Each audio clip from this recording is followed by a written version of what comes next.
Сәлеметсіздер ме 7-ші сынып оқушылары, бүгін біз алгебра пәні бойынша 4-ші тоқсандық жиынтық бақылау есептерін шығарамыз. Бұл менде екінші нұсқа. Менің каналымда тағы да ТЖБ-ның бірінші нұсқасы және жалпы нұсқасы бар. Каналыма тіркеліп қойыңыздар, комментарияларыңызды қалдырыңыздар. Бірінші есеп айнымалының қандай мәндерінде алгебралық бөлшектің мағынасы бар деді. Осындай есеп бізге кездесіп жатқан болса, біз ең алдымен есебімізді көшіріп аламыз да, сосын бөлшектің бөліміне қараймыз. Егер біздің бөлшектің бөлімінде қандай да бір айнымалы тұратын болса, яғни x немесе y деген сандар болатын болса, және алгебралық бөлшектің мағынасы бар деп сұрайтын болса, біз всегда не істейміз? Бөлшектің бөлімін тең 0 деп, яғни осындай теңдеуді шығарамыз. Сонда бізде x квадрат тең дейміз, яғни минус 9-ды біз теңдіктің екінші жағына плюс 9 болып апарамыз. Сонда x, яғни қай санның квадраты бізде 9 болуы мүмкін, ол әрине плюс минус 3-тің квадраты 9 болуы мүмкін. Яғни минус 3-тің квадраты 9, плюс 3-тің де квадраты 9. Енді қараймыз, сонда бізде осы өрнекке, яғни алгебралық өрнекке плюс 3-ті қойсақ, 3-тің квадраты 9 болады. 9-ын 9-дан айтсақ 0, ал біз санды ешқашан 0-ге бөле алмаймыз. Яғни плюс 3-те бізде алгебралық бөлшектің мағынасы болмайды. Минус 3-ті қараймыз, минус 3-тің квадраты да 9, 9-ын 9-дан айтсақ 0, ал ешқандай алгебралық өрнек немесе сан бізде 0-ге бөлінбейді, ол бізде анықталмағандық болады. Яғни плюс 3 және минус 3 есептің жауабы болмайды. Ал есептің жауабы былай жазамыз. Минус шексіздіктен минус 3-ке дейін бірігу, минус 3-тен плюс 3-ке дейін бірігу, 3-тен плюс шексіздікке дейін деп жазамыз.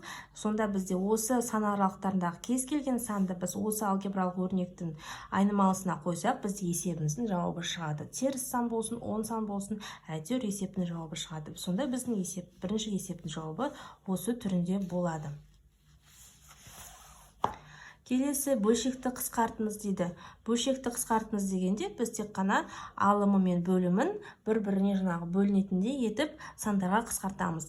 Және де мына жақта бірінші тоқсандағы болған дәрежелер тақырыбына байланысты негіздері бірдей болып тұрған дәрежелерді қысқартқанда есімізге түсіреміз. Қалай қысқартушы едік? 15 пен 20 мысалы екеуі де бізде 5-ке бөлінеді. Яғни 15-ті 5-ке бөлсек бізде 3 болады. 20-ны 5-ке бөлсек бізде қанша? 4 болады. Енді мына формуланы есімізге түсіреміз. Бізде егер негіздері бірдей болып, осындай өрнек бір-бірінен бөлініп тұратын болса, онда негіздерін не істейтін едік? Бір-бірінен азайта салатын едік. Сонда бізде қараймыз. X-тің 2-ні азайтамыз, яғни X-тің 1 дәрежесі қалады. X-тің 1 дәрежесі бізде неде? Бөлімінде болады. Яғни есептің жауабы 3 бөлінген 4x болады. Келесі үшінші есеп. Бөлшектерді ықшамдап, А-ның орнына 2, Б-ның орнына 1 болғандағы мәнді табыңыз деді. Үшінші есебімізді жазайық мұнда. А квадрат минус 14АБ қосылған 49Б квадрат, ол бізде А минус 7Б-ның несі?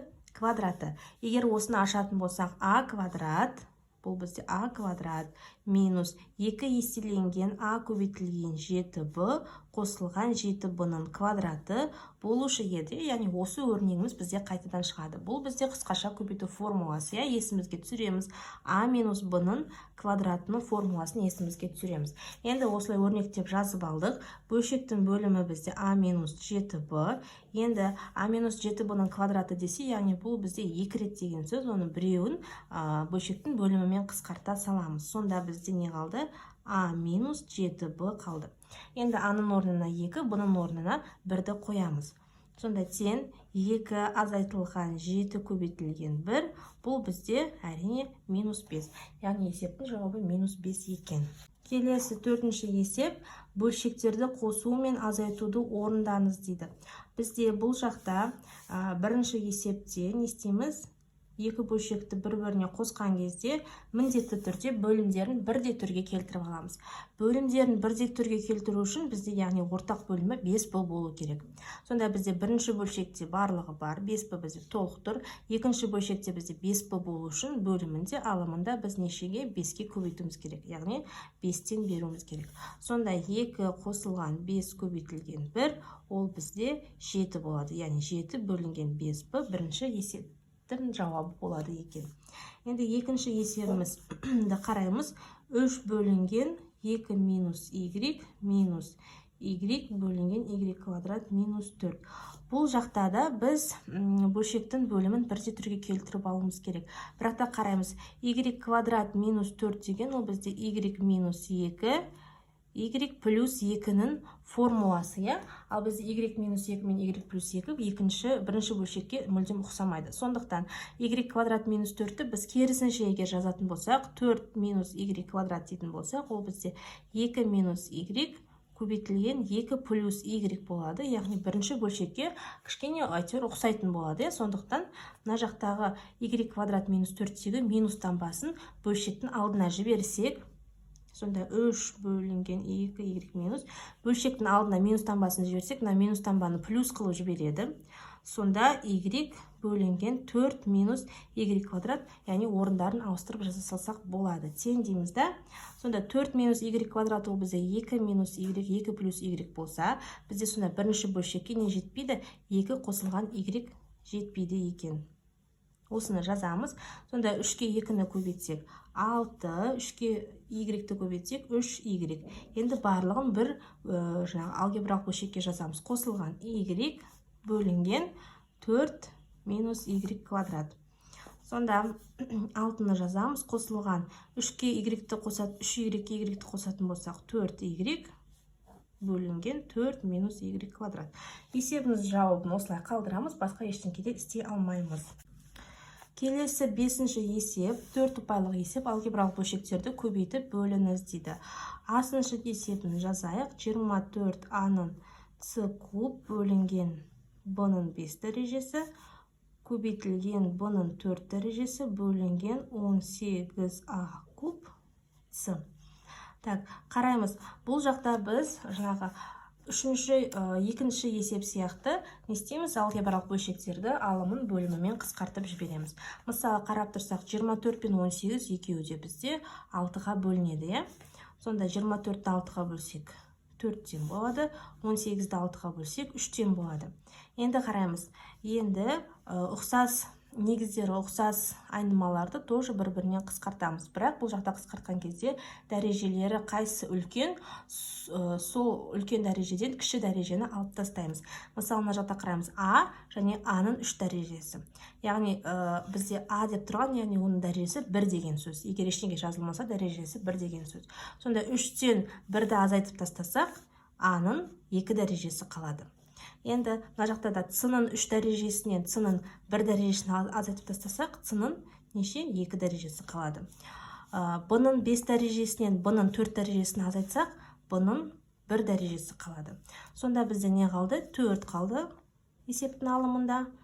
Так, c-ның 2 дәрежесі қалды. Бөлімінде 3 қалды. b-ның 1 дәрежесі. И А-ның 2 дәрежесі қалды. Яғни есебіміздің жауабын осылай жазамыз. Так, б-сыншысында енді біз бұл жақта қысқаша көбейту формуласын, яғни ортақ көбеткішті жақша сыртына шығару деген заңдылықтарды қолданамыз. Мысалы, мына жақта қарап тұрсақ, x квадрат минус xy-ді ортақ көбеткіш, яғни мына өрнекте де тұрған көбеткіш, ол бізде x. X-ті жақша сыртына шығарсақ, жақшаның ішінде қалады, x минус y қалады. Енді бізде мына жақта бөлу болып тұрса, оны біз көбейту амалына ауыстырып, екінші бөлшектің бөлімін алымына, алымын бөліміне жіберсек болады. Мысалы, x, y минус y квадратта бізде ортақ көбеткіш, ол y. Y-ті жақшаның сыртына шығарсақ, жақшаның ішінде не қалады? X минус y қалады. Мына жақта да 5x қосылған 5y-ті бізде ортақ көбеткіш 5, оны жақшаның сыртына шығарсақ, x қосылған y қалады. Енді қысқартамыз. X минус y пен x минус y-ті қысқартамыз. X плюс y-тен пен x плюс y квадраттың біреуін қысқартамыз. Сонда есептің жауабы y, x қосылған y бөлінген 5x қалады екен. Соңғы 6-шы есеп өрнекті ықшамдан іздейді. Бұл есеп бізде сәл күрделі, сондықтан бұны бірнеше амалдарға орындап жасау керек. Яғни бізде бірінші жақшаның ішін орындаймыз міндетті түрде. Сонда бізде бірінші амал, мынау бірінші амал болады. Екі алгебралық бөлшекті бір-біріне көбейтеміз. Сосын осыдан шыққан амалдан осы өрнекті азайтамыз. Сосын осылардан шыққаннан мынаны үшіншісін бөлеміз, сосын барып азайту амалын жасаймыз. Барлығын амал бойынша жасайтын болсақ, бірінші амалда а квадрат минус 3а қосылған 9-ды көшіріп жазамыз. 9а квадрат минус 1 дегеніміз, ол бізде а квадрат минус б квадраттың формуласы, ол а минус б көбейтілген а плюс бұның формуласы еді, сол өрнекпен шығарып аламыз. Яғни а дегеніміз бізде бұл жақта 3 болып тұр, 3а, б дегеніміз 1 болып тұр. 3а минус 1 көбейтілген 3а плюс 1 болады. Көбейтілген. Мына жақта 3а квадрат қосылған ада ортақ көбейткіш бар, ол бізде аны жақшаның сыртына шығарсақ, 3а қосылған 1 қалады. Мына жақта а куб қосылған 27 дегеніміз, яғни ол а куб қосылған б кубтың формуласы, ол бізде а плюс б бір жақша, а квадрат минус а б плюс б квадрат екінші жақша болып ашылатын еді. Сондықтан а куб дегеніміз бізде бұл жақта а болып тұр. Б дегеніміз бізде бұл жақта 27, яғни 3-тің кубы болып тұр, сонда бізде 3 болып тұр. А қосылған 3 бір жақша, екінші жақша а квадрат минус 3а плюс 9 болып жазып аламыз. Тең. Енді қысқартамыз. А квадрат минус 3а плюс 9 бен а квадрат минус 3а плюс 9-ды қысқартамыз. 3а плюс 1 мен 3а плюс 1-ді қысқартамыз. Сонда бізде а бөлінген 3а минус 1 көбейтілген а плюс 3 қалады екен. Бұл бізде бірінші амалдан шыққан өрнек. Екінші амалдан, енді осы амалдан азайтып тастаймыз мынау амалды. Сонда а 3а минус 1 бір жақша, а плюс 3 екінші жақша минус а плюс 3 алымын көшіріп жазамын. Бөлімін мен естемін ортақ көбейткішті қайттан жақша сыртына шығарамын. Бізде бұл жақта а болып тұр. Сонда 3а минус 1 тең. Енді қараймыз, екеуін бір-бірінен азайту үшін не істейміз? Ортақ бөлім беруіміз керек. Бірінші бөлшекте бізде бөлімінде а жоқ, бірақ екінші бөлшекте бар, яғни ол бізде алымына бөліміне кіреді. Екінші бөлшекте бізде 3а минус 1 екеуі бар, яғни ол да бізде кіреді ортақ бөлімге, және де а плюс 3 та кіреді. Сонда бізде бірінші бөлшекке а жетпейді, екінші бөлшекке а плюс 3 жетпейді, а плюс 3. Енді жақшамызды ашып жазайық. Аны аға көбейтсек а квадрат минус а плюс 3 көбейтілген а плюс 3 деген ол бізде мына формула, ол бізде былай ашылады. А квадрат плюс 6а плюс 9 болып ашылады. Бізде қарап тұрсақ барлығының таңбасы плюс болып тұрғандықтан, оның алдында бізде минус таңба болып тұр. Көрдіңіздер ме? Осы бөлшектің алдында бізде минус таңба болып тұрғандықтан, осы минус таңбасы мына жақтағы таңбалардың барлығын теріс таңбаға ауыстырып жібереді. Сонда минус а квадрат минус 6а минус 9 деп жазып аламыз да. А квадрат пен а квадратты қысқартамыз. Сонда бізде минус 6а минус 9 қалады. Бізде бұл жақта ортақ көбейткіші не болып тұр? 3 болып тұр. 3-ті жақшаның сыртына шығарсақ, минус 2а минус 3 қалады. Мына жақта а 3а минус 1 а плюс 3. Енді осыдан шыққан өрнегімізден мынау үшінші амалымызды орындаймыз. Бөліп тастаймыз. Сонда 3, 2а минус 3 бөлінген а 3а минус 1 а плюс 3 бөлінгеннің орнына сразу көбейтуді жаза салайық. Көбейту и а квадрат плюс 3адан ортақ көбейткіші бізде а, оны жақшаның сыртына шығарсақ, жақшаның ішінде а плюс 3 қалады. Және бөлінген 3 тең. Сонда а плюс 3 пен а плюс 3-ті қысқартамыз, 3 пен 3-ті қысқартамыз, сонда және а мен аны қысқартып жібереміз. Сонда бізде минус 2а минус 3 бөлінген 3а минус 1 қалды. Енді осы өрнектен біз төртінші амалды жасап, мына өрнекті азайтамыз. Соңғы амал қалды. Минус 2а минус 3 бөлінген 3а минус 1 минус 7а плюс 5. Мына жақта қараймыз. 2 минус 6адан біз 2-ні жақшаның сыртына шығарып алсақ, жақшаның ішінде 1 азайтылған 3а қалады. Енді бізде 1 азайтылған 3а мен 3а азайтылған 1 екеуі бір-біріне ұқсайды, бірақ таңбалары теріс болып тұр. Сондықтан мына жақтағы минус таңбаны өлшектің бөлімінің алдына жіберіп, мына жақта енді минусты плюс қылып жіберіп, керісінше мына жақта 3а минус 1 қылып жаза салсақ болады. Сонда бізде бірінші бөлшекке 2 жетіспейді. Сонда бөлшектің бөлімі 2, 3а минус 1 болыпты. Сонда 2ға минус 2-ні аны көбейтсек минус 4а, 2-ге минус 3-ті көбейтсек минус 6, плюс 7а, плюс 5. Сонда минус 7а, 4а плюс 7а ол бізде 3а болады. Минус 6а минус плюс 5 ол бізде минус 1 болады. Сонда 2,